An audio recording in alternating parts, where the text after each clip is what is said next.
Hello everyone, सरल education में स्वागत है आपका। उम्मीद करता हूँ आपकी एग्जाम की तैयारी काफ़ी अच्छी चल रही होगी। तो चलिए आज हम देखते हैं हमारा दूसरा fiction, a tell of two cities. आप जो ये a tell of two cities के कैरेक्टर चार्ट देख रहे हैं, इसको हम पिछले वीडियो में अच्छे से समझ चुके हैं। उम्मीद करता हूँ आप सबको बहुत अच्छे से ये सभी कैरेक्टर्स समझ में आ गए होंगे। जो ऐसे छात्र हैं, हमारे पूरे जितने भी नॉवेल्स हैं हमारे सिलेबस में, उनके कैरेक्टर चार्ट को देखना चाहते हैं तो वो हमारा ऐप डाउनलोड कर सकते हैं। उस पर हमने सभी नॉवेल्स के कैरेक्टर चार्ट्स के वीडियो बना रखे हैं, जिसको देखने पर आपको बहुत अच्छी तरीके से समझ में आ जाएंगे। देखो, नॉवेल समझने से पहले कैरेक्टर चार्ट को अच्छे से देख लें। जब तक हम उनके कैरेक्टर्स के बारे में नहीं जानेंगे तो नॉवेल हमें समझ में नहीं आने वाला है। इसलिए नॉवेल्स को अच्छे से जानना है तो कैरेक्टर चार्ट का वीडियो देख लें। आप हमारा ऐप प्ले स्टोर से डाउनलोड कर सकते हैं। ऐप का नाम है सरल एजुकेशन। चलिए हम आगे बढ़ते हैं। अब हम देखें, ये जो नोवेल है अ टेल ऑफ टू सिटीज़, ये लिखा गया है चार्ल्स डिकेंस के द्वारा। नोवेल को समझने से पहले हम चार्ल्स डिकेंस के बारे में थोड़ा सा समझ लेते हैं।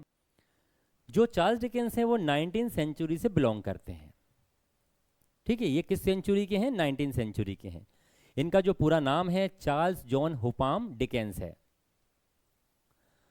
यदि पूछा जाए आपके क्वेश्चन पेपर में कि फादर्स नेम क्या है इनका, तो हम बता सकते हैं कि जो नाम, अगर हमें पूरा नाम याद है तो पहले क्या करते थे, नाम के बाद पिता का नाम लगता था। ठीक है, साथ में। अब हम क्या बाद में लगाते हैं सन ऑफ करके, लेकिन पहले कुछ भी नाम होगा, जैसे इनका चार्ल्स डिकेंस नाम है तो ये पहले पूरा नाम बोलेंगे चार्ल्स जॉन हुपाम डिकेंस। ठीक है, तो ऐसे ही हमें याद रहेगा कि चार्ल्स के बाद में जो नाम दिया है वही इनके पिता का नाम है, तो ये हो जाएगा इनका जॉन डिकेंस। ये जो इनके पिता हैं, नवल पे ऑफिस में एक क्लर्क थे। इनकी माँ का नाम है एलिजाबेथ डिकेंस। अब बात आती है जन्म और मृत्यु की, तो इसमें से एक क्वेश्चन बन सकता है एग्जाम में। इसलिए आपको हमारे सभी जितने भी राइटर हैं, मैं इसका एक चार्ट बना के आपको याद भी करवा दूंगा। उनकी जन्म मृत्यु आपको याद होना चाहिए। उनके वर्क्स कौन कौन से हैं, इंपॉर्टेंट वर्क्स कौन से हैं, वो भी याद होना चाहिए। वो हम याद करेंगे अभी आगे। तो चलें, इनका जन्म हुआ था 7 फरवरी 1812 को। ठीक है, 1812। कहाँ हुआ था? पोर्ट्स माउथ, हैम्पशायर, इंग्लैंड में। ये याद रखना है। कब हुआ? 7 फरवरी 1812। इनकी मृत्यु कब हुई? 9 जून 1870। कहाँ हुई? गेट्स हिल, नियर चैथम, कैंट। ठीक है, यहाँ तक कोई दिक्कत नहीं है। अब हम आगे बढ़ते हैं।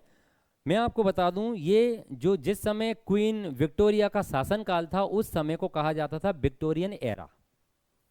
ठीक है, ये उस समय के ग्रेटेस्ट नोवेलिस्ट थे, journalist, social critic, story writer, ये रहे हैं उस समय।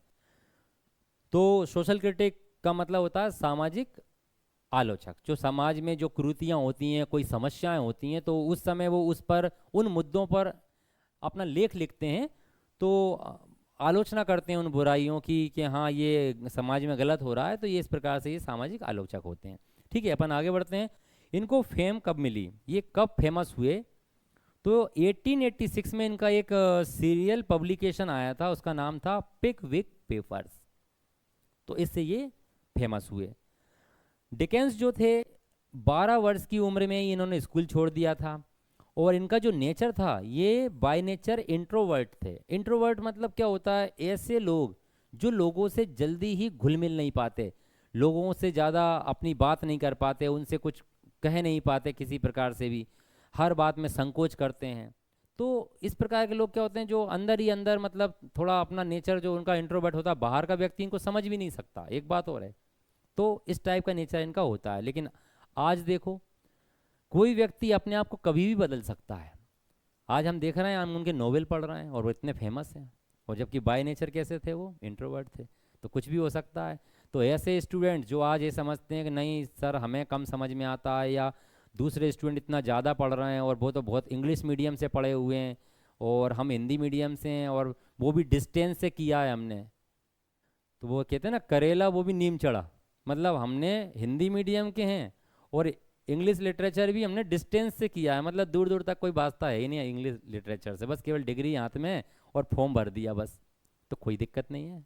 अभी मैंने क्या बताया? कोई भी व्यक्ति अपना विकास कभी भी कर सकता है। और कैसे होगा? अपना जो इम्प्रूवमेंट करना, सेल्फ इम्प्रूवमेंट करना है, वो आपको मेहनत से ही करना है, क्योंकि मेहनत के अलावा दूसरा विकल्प है ही नहीं, इसका कोई शॉर्टकट नहीं है। ठीक है? समझने का तरीका हो सकता है, किसी चीज़ को किसी टीचर का समझ में आता है, किसी को दूसरे टीचर का समझ में आता है। मैं एक बात और बता दूं, सभी टीचर बहुत अच्छा पढ़ाते हैं, और हर टीचर का एक ही उद्देश्य होता है कि मेरे जो स्टूडेंट्स हैं एग्ज़ाम को क्रैक करें, क्योंकि उससे टीचर का भी नाम होता है। तो मैं आपको एक बात बता दूं, आपको जिससे पढ़ना है उससे पढ़ें, बस केवल इस बात में समय खराब ना करें कि अरे वो तो ये सर अच्छे हैं, वो सर बेकार हैं, वो सर अच्छे हैं, ये सर बेकार हैं। नहीं, आपको जो अच्छे लगते हैं, आपको किसी ने मना किया है क्या? आप वहाँ जाएं और पढ़ें। बिल्कुल, मैं तो एक ही कामना करूँगा कि हमारे स्टूडेंट्स का सिलेक्शन हो, जो भी फॉर्म भरें वो मेरे लिए सभी महत्वपूर्ण है। ठीक है? तो आगे बढ़ते हैं अपन, ये हमने पढ़ लिया, अब आगे देखते हैं अपन।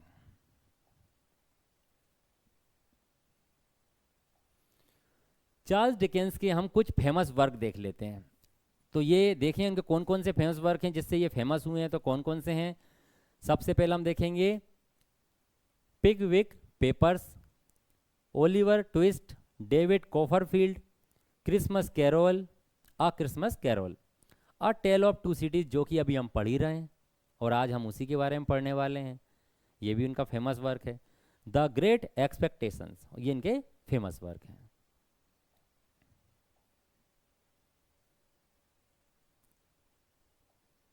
चलिए अब देखें, हम नोवेल को शुरू करने से पहले थोड़ा सा नोवेल के बारे में भी समझ लेते हैं, इसकी भी थीम जमा लेते हैं। आप लोग ध्यान से देखें, ये क्या नज़र आ रहा है आपको? एक नज़ारा देखें यहाँ पर। यहाँ कुछ लोग इकट्ठे हुए हैं। जब इस प्रकार से लोग इकट्ठे होते हैं तो समझ लो कहीं ना कहीं किसी ना किसी व्यक्ति को तो कोई समस्या है, तभी तो लोग भीड़ इकट्ठी होती है। तो यहाँ किसी व्यक्ति को कोई पनिशमेंट दिया जा रहा है, सज़ा दी जा रही है। ठीक है?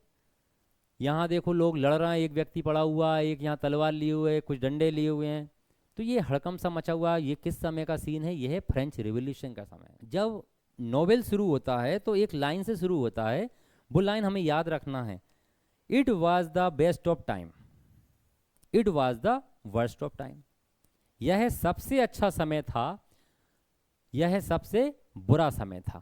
भाई दो बातें अपोजिट कैसे हो सकती हैं? इसलिए हो सकती हैं, यह कुछ लोगों के लिए अच्छा समय था और यह कुछ लोगों के लिए बुरा समय था।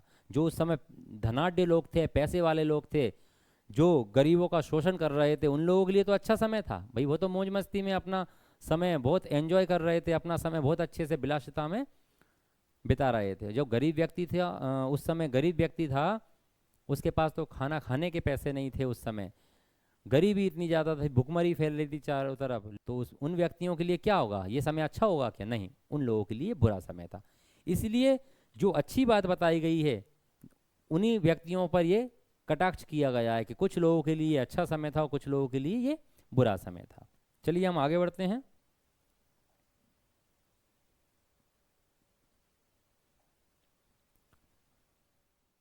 अ tell of Two Cities. A tale, a tale का मतलब होता है एक कहानी, कहानी कह लें या कथा कह लें हम। ठीक है? ऑफ टू सिटीज, दो शहरों की। ठीक है? कहानी दो शहरों की। कौन कौन से शहर? बिल्कुल बिना देखे याद हो, कहानी दो शहरों की, एक है लंदन तो दूसरा है पेरिस। ठीक है? अब हम देखें, ये जो सिटी फर्स्ट है आपकी लंदन हो गई और सिटी टू है वो पेरिस है। वैसे ऐसा कोई सीक्वेंस नहीं है, वो तो मैंने लिखा है पहले लंदन, इसलिए सिटी वन कर दिया और सेकंड पे लिखा है पेरिस। ठीक है? अब हम देखें ये क्या है। इंग्लैंड की कैपिटल है लंदन और फ्रांस की कैपिटल है पेरिस। ये दो शहर हैं इनके। ठीक है? अब क्या था, जिस समय फ्रेंच रेवोल्यूशन का समय था, उसके कुछ सालों पहले का समय था, उस समय शासन किस राजा का था उस समय? तो शासन की अगर हम बात करते हैं तो लंदन में जो इंग्लैंड में जो किंग थे उनका नाम था किंग जॉर्ज थर्ड। इनका शासन काल था 1760 से 1820। और जो फ्रांस के राजा हुआ करते थे उस समय, उनका नाम था किंग लुइस 16। ये 10 होता है ये 5 होगा और ये 1 होगा। 15 और 1 16, 16। इनका शासनकाल कब तक का था? 1774 से 1793 तक। और इसी दौरान जो है दोनों शहरों के बीच में बहुत बड़ी समस्याएं बनी हुई थी, क्योंकि ये जो राजा थे ये अपने में मस्त थे। इन्हें कोई मतलब नहीं था किसी प्रकार से, अपने राजपाट में मस्त थे। इन्हें बाहर की जनता से कोई मतलब नहीं था। तो लंदन में क्या हो रहा था उस समय कि बहुत चोरियां होने लगी थी, लोग एक दूसरे को लूटने लगे थे, लोग एक दूसरे से डरने लगे थे। ये स्थिति यहाँ पर बनी हुई थी। और यहाँ फ्रांस में भी इसी प्रकार का माहौल था। यहाँ जो पैसे वाले लोग थे, धनाढ़ लोग थे, जो शक्तिशाली लोग थे, वो गरीबों पर अत्याचार कर रहे थे। ठीक है। तो इस प्रकार से इसी कारण से ये फ्रेंच की रिवॉल्यूशन शुरू हुई। चलिए हम आगे देखते हैं।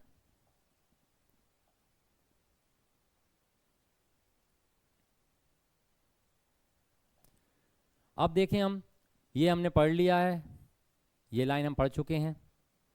अब यहाँ देखें, ये जो कहानी है अ टेल ऑफ टू सिटीज़, ये किस प्रकार की कहानी है, किस प्रकार का नॉवेल है? हिस्टोरिकल नॉवेल है। तो ये याद रखें हम इसमें पूरे में। पब्लिश कब हुआ? ये 1859 में पब्लिश हुआ। किसने करवाया? चार्ल्स डिकेंस ने करवाया। याद रहेगा। कैसा नॉवेल है ये? हिस्टोरिकल नॉवेल है। पब्लिश कब हुआ? 1859 में हुआ। किसके द्वारा पब्लिश कराया गया? चार्ल्स डिकेंस के द्वारा कराया गया। अब दो शहरों की कहानी है। वो कौन से दो शहर हैं? लंदन और पेरिस। पूरे जो नॉवेल की सेटिंग है वो लंदन और पेरिस की है, क्योंकि दोनों जगह की हम जो भी पढ़ेंगे वो दोनों, कभी लंदन में आ जाएंगे हम, कभी पेरिस में आ जाएंगे। ये नॉवेल दोनों तरफ चलेगा। ठीक है। ये नॉवेल किस समय का है? फ्रेंच रिवॉल्यूशन के समय का है और उससे कुछ पहले के सालों का है। इसमें एक महत्वपूर्ण क्वेश्चन आपका बन सकता है एग्जाम में, वो ये बन सकता है आपका कि इसकी कितनी कॉपी बिक चुकी हैं अभी तक, कितनी कॉपी सोल्ड हो चुकी हैं। ये क्वेश्चन देखो वैसे तो चांस कम है, लेकिन बन भी सकता है। तो अपन देख लें, इसकी 200 मिलियन कॉपी अभी तक सोल्ड हो चुकी हैं। 200 मिलियन मतलब 1 मिलियन में 10 लाख होता है, और 10 लाख होता है अगर इसका मल्टीप्लाई करोगे ना तो ये होगा 20 करोड़। 20 करोड़ कॉपीज इसकी सेल हो चुकी हैं। और ये तो पुराना डेटा है, अभी तक अगर हम बात करें तो और भी बढ़ गया होगा। नोवेल जो इन्होंने a tell of Two Cities novel लिखा है, इसको लिखने का आइडिया कहाँ से आया इनको? तो इनको जो आइडिया आया, विलियम बिल्की कॉलिन का एक प्ले था, ड्रामा, जिसमें ड्रामा में क्या था कि एक हीरोइन थी और दो हीरो थे। उसमें हीरोइन जो होती है एक हीरो को पसंद करती है और उसी से शादी कर लेती है। दूसरा जो हीरो होता है वो थोड़ा ज्वेलसी रखता है दूसरे हीरो से, जिससे वो शादी करती है उससे वो ज्वेलसी रखता है, भाई हमेशा बुरा सोचता है उसका। लेकिन जब उसके प्ले के अंत में जब वो हीरो जो होता है एक बर्फीले तूफान में वहाँ फंस जाता है, उस पर बहुत समस्या मुसीबत आ जाती है, तो जो दूसरा जो हीरो होता है जिसको वो हीरोइन शादी नहीं करती, जिसको रिजेक्ट करती है, वो हीरो अपनी जान पर खेलकर उस हीरो को बचा लेता है। तो ये कहा भी गया है, कभी कभी किसी को पा लेना ही प्रेम नहीं होता, कभी कभी जिससे प्रेम करते हैं उसके लिए त्याग करना भी प्रेम कहलाता है। तो ये सब उन्होंने 1856 में लिखा था अपने प्ले में। तो 3 साल बाद फिर इनको जो आइडिया आया उन्होंने फिर अपना नोवेल लिखा। थीम अलग अलग हो गई थोड़ी सी, लेकिन उसका लिखने का आइडिया कहाँ से आया है? विलियम बिल्की कॉलिंस के द फ्रोजन ड्रीप नाम का जो प्ले था उससे इनको आइडिया आया। फिर उन्होंने कब पब्लिश करवाया a tell of Two Cities novel? कब पब्लिश करवाया? ये उन्होंने पब्लिश करवाया इन वीकली सीरीज फॉर्मेट में 20 अप्रैल 1859 से 26 नवंबर 1859 तक ये पब्लिश कराया, क्योंकि ये वीकली सीरीज में पब्लिश होता था, इसलिए इतना समय इसमें लगा। It tells a story of love and sacrifice. और ये जो कहानी है, ये जो नॉवेल है, इसमें प्रेम भी बताया गया है और सेक्रीफाइस भी बताया गया है। तो इसको हम इस प्रकार से समझ लेते हैं। ये तो मुझे लगता है कि आपको सबको समझ में आ गया होगा कि एक हिस्टोरिकल नॉवेल है और ये पब्लिश हुआ था 1859 में, चार्ल्स डिकेंस द्वारा पब्लिश कराया गया था। 2 शहरों में सेट किया गया है इसको, लंदन में और पेरिस में। ये फ्रेंच रिवॉल्यूशन के समय की पूरी कहानी है और उसके कुछ सालों के पहले की कहानी है इसमें। ठीक है। 200 मिलियन से ज़्यादा इनकी कॉपी अभी तक सोल्ड हो चुकी हैं। और विलियम बिल्की कॉलिंस के द फ्रोजन डीप से इनको ये अपना टेल ऑफ टू सिटीज़ लिखने का आइडिया मिला इनको। ठीक है, और क्या था इसमें, इन्होंने जो अपना नोवेल जो पब्लिश करवाया है इन वीकली सीरीज फॉर्मेट में पब्लिश कराया, और कब से कब, 20 अप्रैल 1859 से 26 नवंबर 1859 तक ये पब्लिश हुआ। और ये जो नोवेल है इसकी जो कहानी है वो लव एंड सेक्रीफाइस पर आधारित है। चलिए आगे बढ़ते हैं।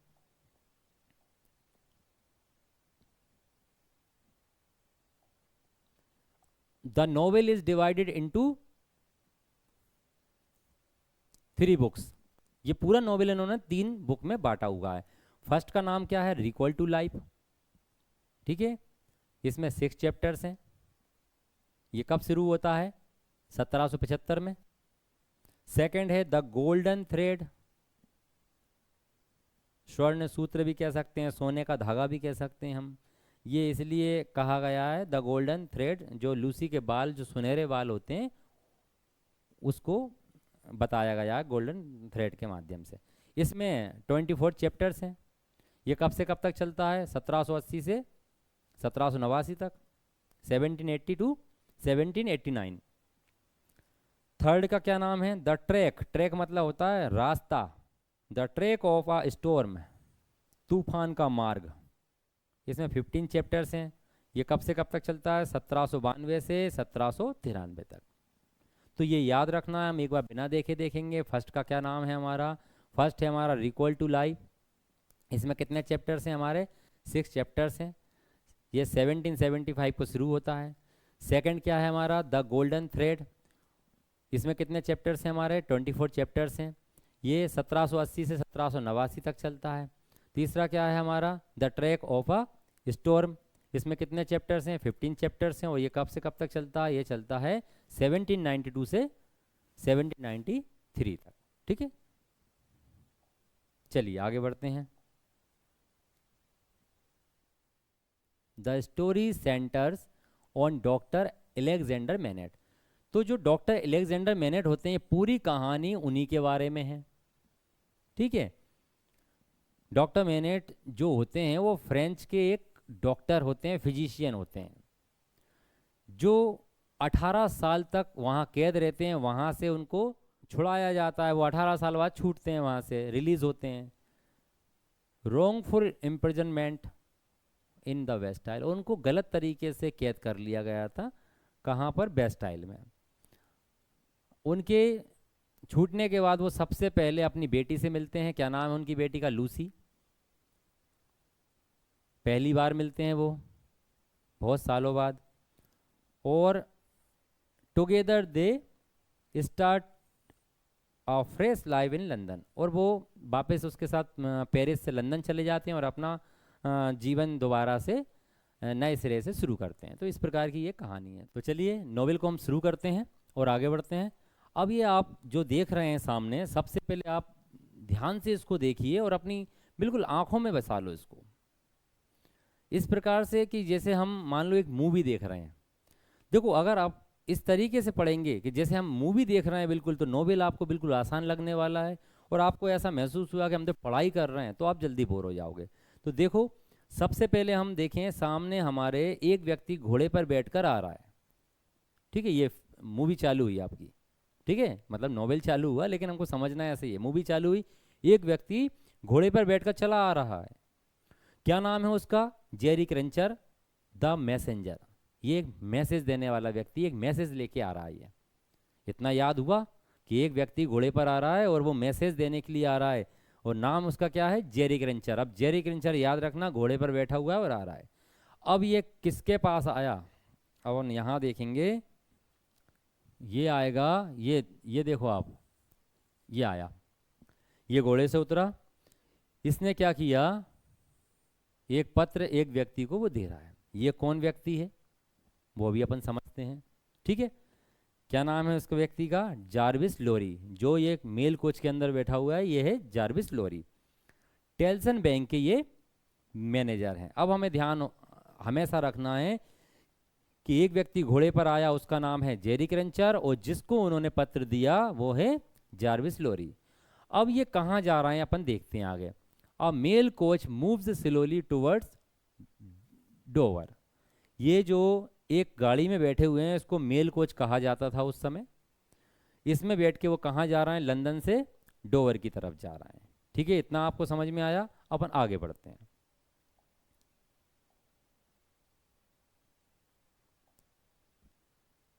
देखें आप, ठीक है। On a stormy Friday night late in November 1775। ये कब की बात है? दिन है आपका फ्राइडे, और कब समय क्या है आपका? नवंबर 1775 का ये समय है। ठीक है, अब हम आगे बढ़ते हैं कि इस समय जो स्टॉर्मी नाइट थी, मतलब बहुत तूफानी रात थी, बहुत अंधेरा था, देर रात की बात है ये, कि एक मेल कोच जो भी हमने देखा था उसमें गाड़ी में बैठे हुए थे, वो कौन? Jarvis Lorry. The mail coach from London slogs its way towards Dover. और कहाँ जा रहा था ये? लंदन से डोवर की तरफ जा रहा था। अब इसमें जो समझने वाली बात है वो ये है कि शायद हो सकता है आपको पता हो ना भी हो, इसमें कितने लोग बैठे हुए थे? इसमें बैठे हुए थे 3 पैसेंजर। कितने? 3 पैसेंजर, ये याद रखने वाली बात है। डोवर जो मेल कोच था कहाँ जा रहा था? पहले तो हम ये बताएं वो कब जा रहा था। फ्राइडे नाइट को, नवंबर 1775 को। मेल कोच कहाँ से कहाँ जा रहा था? लंदन से डोवर। कितने पैसेंजर बैठे हुए थे? 3 पैसेंजर्स। ठीक है, अब इतना समझ में आया। अब अपन आगे समझते हैं होता क्या है जब वो व्यक्ति जो जेरी क्रेंचर था, जब घोड़े पर बैठकर मेल कोच के पीछे पीछे पीछे आता है वो, तो जो उसके अंदर जो मेल कोच का गार्ड होता है उसको ये लगता है हो सकता है ये व्यक्ति कहीं हमें लूटने तो नहीं आ रहा, क्योंकि उस समय लंदन में ऐसा माहौल बना हुआ था कि हर व्यक्ति एक दूसरे को शंका की नज़र से देख रहा था, डाउट की नज़र से देख रहा था। मतलब उनको लग रहा था, उनको पास में बैठे हुए व्यक्ति तक पे भरोसा नहीं था। मेल कोच में ये तीनों जो 3 पैसेंजर बैठे हुए थे, इनको भी आपस में ऐसा लग रहा था कि ऐसा ना हो जब पास में बैठा जाए हमें लूट ले। कौन है ये? कोई किसी पे भरोसा नहीं कर रहा था उस समय। तो जब जेरी क्रेंचर घोड़े पर बैठ कर मेल कोच का पीछा करता है, तब उसका गार्ड उसे आवाज़ देकर जोर से बोलता है और पिस्तौल निकाल लेता है अपनी, बोलता है रुक जाओ नहीं तो मैं गोली मार दूंगा। भाई जेरी क्रेंचर को लगता है अपन तो भैया वो लेके आए मैसेज, ऐसा ना हो जो गोली मार दे, तो वो थोड़ा सा धीमा हो जाता है। अब जैसे ही वो धीमा होता है तो जो कोच का जो ड्राइवर होता है वो भी अपनी कैरेज को रोक लेता है, वो भी गाड़ी को रोक लेता है। जेरी क्रेंचर पास में आता है, मेल कोच के जो गाड़ी होती है उसके पास में आता है और पूछता है कि क्या ये मेल कोच डोवर जा रहा है? तो सॉरी, तो गार्ड बोलता है क्यों? कि मैं एक व्यक्ति की तलाश में हूँ जिसका नाम है जार्विस लोरी। तो वो अंदर जार्विस लोरी सुन लेता है इस बात को और वो कहता है हाँ मैं हूँ इस कोच में। ठीक है, इसके बाद आपने देखा है उसमें कि जो जेरी क्रेंचर जो होता है एक पत्र निकालता है और किसको देता है? जार्विस जार्विस लोरी को वो पत्र दे देता है। ठीक है, और वो जार्विस लोरी उसको पढ़ता है। उसमें क्या लिखा रहता है आप देखें, wait at Dover for ma'am सेले। इसमें लिखा रहता है पत्र में कि आप डोवर पहुंचकर मैम सेले का इंतजार करें। मैम सेले कौन है? मिस मैनेट, और मिस मैनेट ही लूसी मैनेट है, बस इतना ध्यान रखना। मैम सेले कौन है? मिस मैनेट, और मिस मैनेट ही लूसी मैनेट है, ये हमें याद रखना है। ठीक है, यहाँ तक मुझे लगता है कोई दिक्कत नहीं हुई किसी को। अब अपन आगे बढ़ते हैं। इन रिप्लाई, और जवाब में वो क्या करते हैं, जैसे ही वो पत्र ले लेते हैं पढ़ लेते हैं तो वो उसमें जवाब भी बताते हैं, लेकिन वो मौखिक देते हैं, रिटर्न में कुछ नहीं देते। वो एक जवाब देते हैं कि जाओ तुम और वापस चले जाओ और जाके ये मैसेज देना रिकॉल टू लाइफ, और कह देना कि रिकॉल टू लाइफ, जिसने भी ये भेजा है मुझे उनको कह देना रिकॉल टू लाइफ। जेरी क्रेंचर कहता है भैया ये क्या है, मैंने तो लिखित में दिया, ये तो मौखिक ही बोल रहे हैं, कहीं भूल गए तो? चलो कोई दिक्कत नहीं, ले चलते हैं, बोल देंगे रिकॉल टू लाइफ, वो चला जाता है। ठीक है, चलें अब हम आगे चलते हैं। मुझे उम्मीद है कि यहाँ तक समझ में आया होगा। एक बार अपन रिपीट कर लेते हैं थोड़ा सा। देखो क्या होता है कि एक व्यक्ति घोड़े पर बैठकर मेल कोच का पीछा करता रहता है। जब पीछा करता है तो उसका गार्ड वो पिस्तौल निकाल लेता है और बोलता है रुक जाओ नहीं तो मैं तुम्हें गोली मार दूंगा, तो वो रुक जाता है। और जो कोच का ड्राइवर होता है वो भी अपने कोच को रोक लेता है। वो पूछता है कि इसमें मैं तलाश कर रहा हूँ, एक व्यक्ति को ढूंढ रहा हूँ जिसका नाम जारविस लोरी है, क्या वो इसके अंदर है? तो जारविस लोरी सुन लेता है और वो कहता है हाँ मैं इसमें हूँ। फिर जेरी क्रिंचर क्या करता है, उसको एक पत्र देता है, जारविस लोरी उसको पढ़ता है और उस जवाब में बोलता है जाके कहना रिकॉल टू लाइफ, और जेरी क्रिंचर चला जाता है। यहाँ तक समझ में आया? चलो आगे बढ़ते हैं।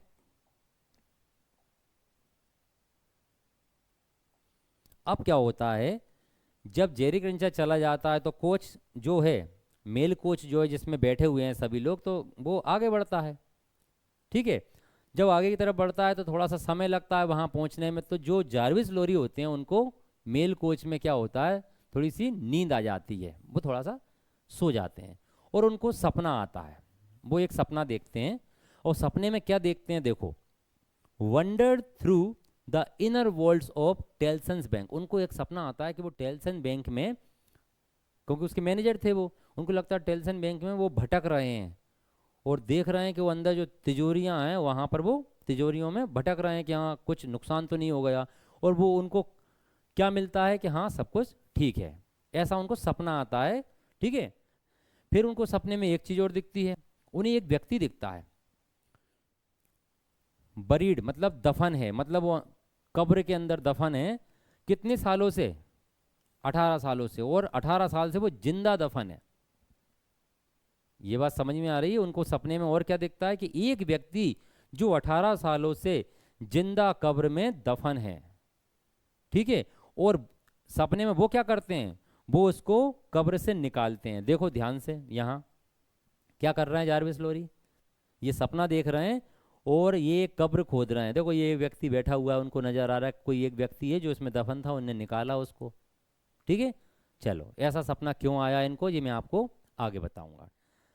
अब अपन देखते हैं आगे, वो सपने में उसको कब्र से निकालते हैं और उससे बोलते हैं, क्या कहते हैं उससे, क्या तुम जीना चाहते हो और उससे मिलना चाहते हो?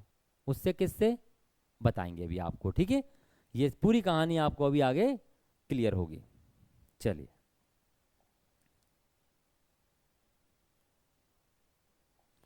अब क्या होता है, जारविस लोरी, जारविस लोरी कौन, जो डो उसमें मेल कोच में बैठकर आ रहे थे, जिनको पत्र मिला था।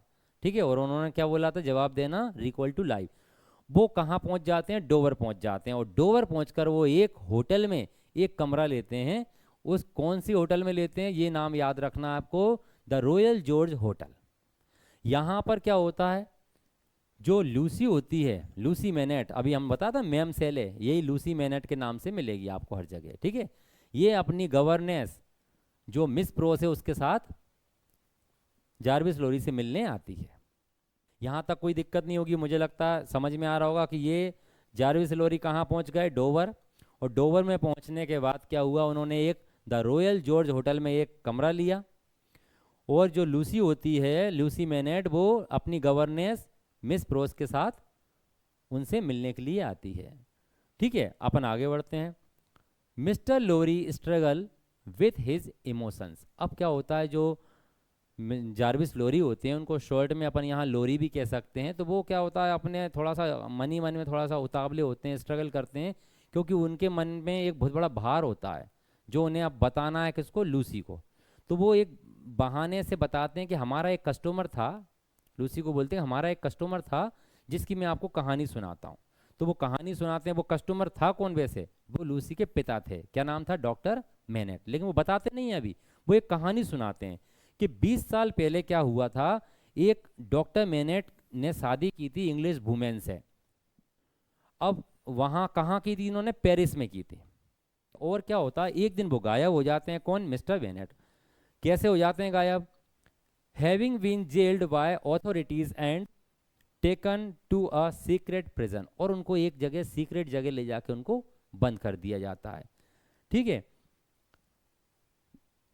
Rather than tell Lucy the truth, वो बताते हैं कि उस लड़की को, उनकी एक लड़की भी थी, तो उसको सच नहीं बताया उनकी माँ ने, और उनकी माँ ने बोला कि उनके पिता क्या हो गया, वो खत्म हो चुके हैं, वो मर चुके हैं।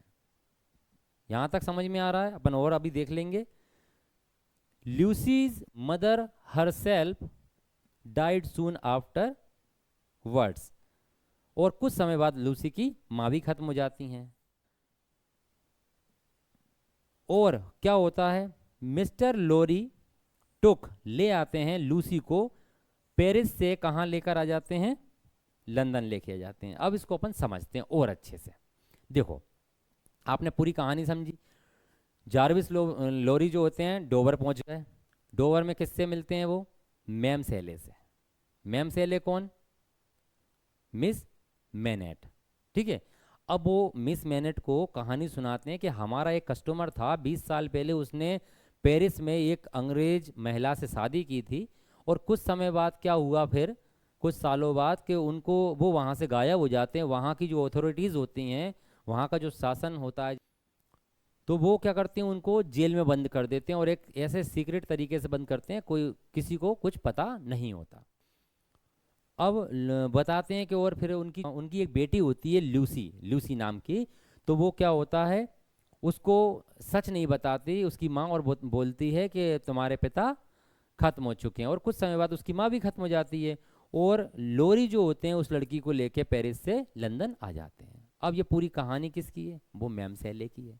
मैम सेले ही लूसी हैं, मैम सेले ही लूसी हैं, ठीक है। तो मैम लूसी बोलती ये कहानी तो ऐसा लग रहा है मेरी ही है। तो वो जारविस लोरी कहते हैं, मैं आपको बता दूं कि अगर मैं आपको सच बताऊंगा तो आपको सदमा तो नहीं लगेगा। तो वो कहती नहीं, मुझे नहीं लगेगा, बताओ। तो देखो अब क्या होता है आगे।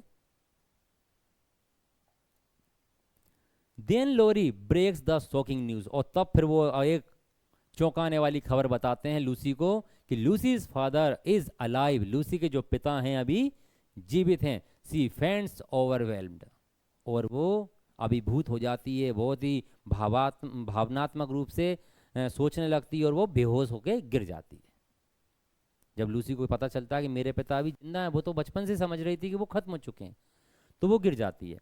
अब क्या होता है, कुछ समय बाद, देन आफ्टर, उसके बाद लोरी क्या करते हैं, मिस्टर लोरी टेल्स हर, जब वो होश में आ जाती है उसके बाद, कि ही वाज, वो बताते हैं उसको कि he was imprisoned for 18 years in Bastille. वो बताते हैं कि आपके जो पिता हैं, तुम्हारे जो पिता हैं, वो 18 साल से जेल में बंद थे। कहाँ पर, बेस्टाइल में। और अभी अभी उनको रिसेंटली, अभी अभी उनको छुड़वा लिया गया है। किसके द्वारा, उनका एक जो नौकर है, पुराना जो उनका सर्वेंट था, उसके द्वारा उनको छुड़ा लिया गया, और उस नौकर ने अपने घर में उनको रखा हुआ है, ठीक है। इसके बाद जो नौकर है कहाँ का है, वो पेरिस का है, तो पेरिस में उनको रखा हुआ है।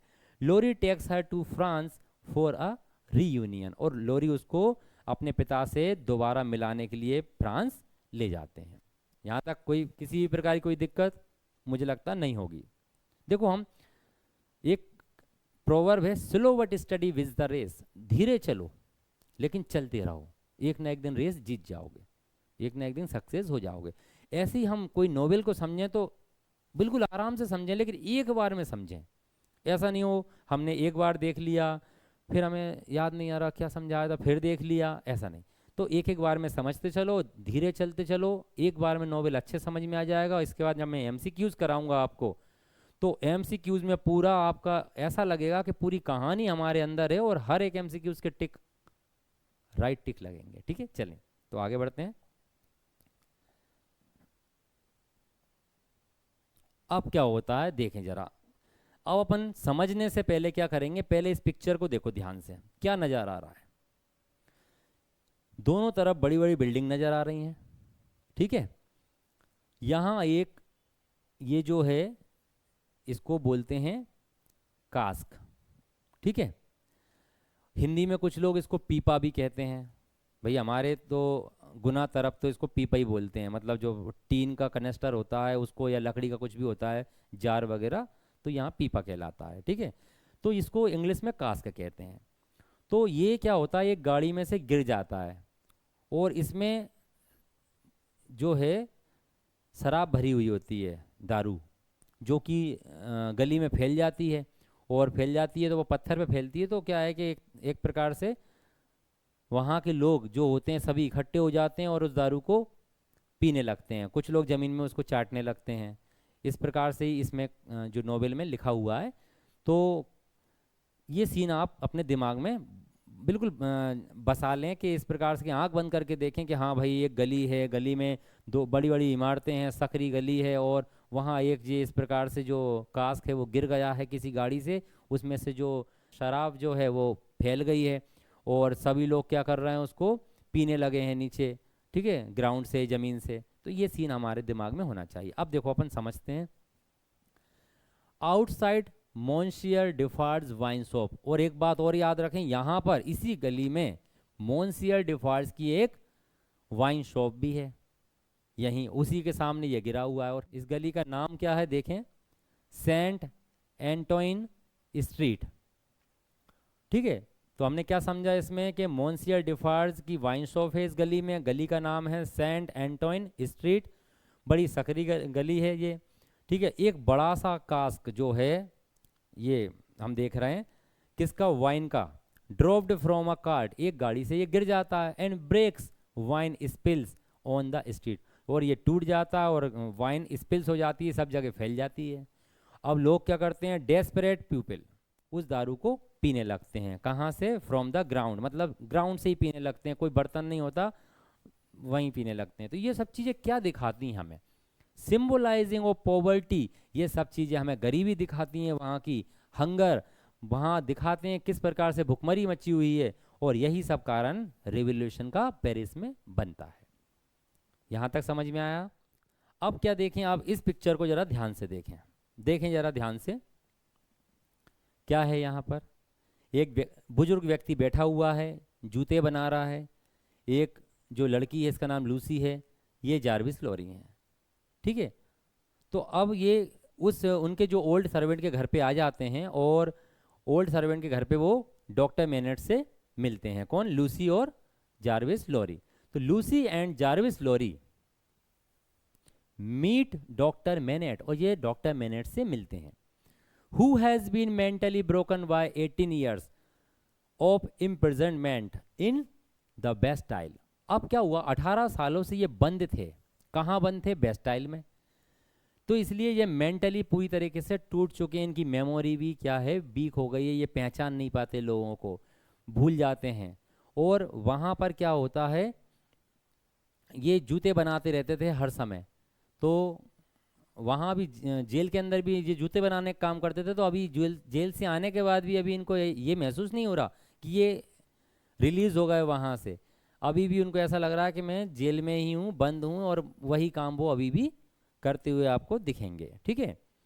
Doctor mainnet is found in a small attic room, और जो डिफार्ड्स है उनका नौकर है, उनके यहाँ एक छोटे से कमरे में ये बैठे हुए जूते बना रहे हैं। Deeply engaged in shoe making, वो शू मेकिंग कर रहे हैं। अब इनसे पूछा जाता है इनका नाम, जब इनसे नाम पूछते हैं तो ये अपना नाम बताते हैं, 105 नॉर्थ टावर, क्योंकि वहाँ पर क्या होता है, हर एक कैदी को एक नाम दिया जाता है, नंबर दिया जाता है, तो इनका नंबर है 105 नॉर्थ टावर, इनका नंबर है। Remembers her by a lock of her golden hair, अब थोड़ा थोड़ा उनको याद आता है, जब वो लूसी छोटी थी उस समय ये धीरे याद दिलाना शुरू कर देती है, ठीक है। अब जब वो अच्छे हो जाते हैं तो they prepare to take doctor Manette away from France to London. अब जब डॉक्टर मेनेट अच्छे हो जाते हैं तो जो लूसी और जार्विस लॉरी हैं, दोनों क्या करते हैं, उनको फ्रांस से लंदन लेकर आ जाते हैं।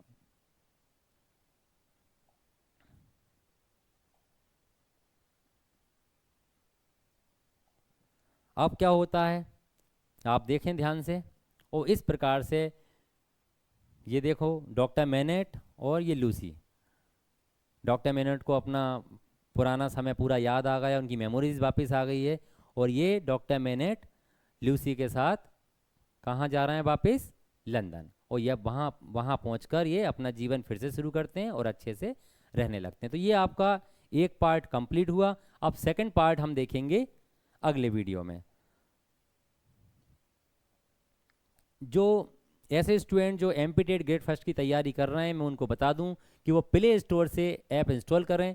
ऐप का नाम है हमारा सरल एजुकेशन, ठीक है। ये नाम आप प्ले स्टोर पर डालेंगे और इसको इंस्टॉल कर लें। किसी प्रकार की यदि आपको कोई समस्या आती है ऐप को इंस्टॉल करने में, या आपको हमारे कोर्स के बारे में, एमपीटेट कोर्स के बारे में कुछ पूछना है, कोई जानकारी लेना है, तो आप इस नंबर पर हमें कॉल कर सकते हैं। अभी हमने इसकी एक ऑफ़र प्राइस रखी हुई है, वो है केवल 499, 499 में आपको पूरा लिटरेचर मिल जाएगा। ऐसे स्टूडेंट्स जो नॉवेल्स के या हमारे जो भी जितना भी हमारा सिलेबस है उसके जो चैप्टर्स हैं उसका कैरेक्टर चार्ट के वीडियो बिल्कुल फ्री देखना चाहते हैं, उनको लगता है कि हमारी तैयारी तो ठीक है सर, बस हमें कुछ कैरेक्टर चार्ट्स में कन्फ्यूज़न है, तो आप बिल्कुल बेफिक्र रहिए। हमने सभी चैप्टर्स के, सभी नॉवेल्स के, अपना ड्रामास के सबके कैरेक्टर चार्ट तैयार किए हैं, उनके वीडियोस तैयार किए हैं और बहुत अच्छे तरीके से समझाया है।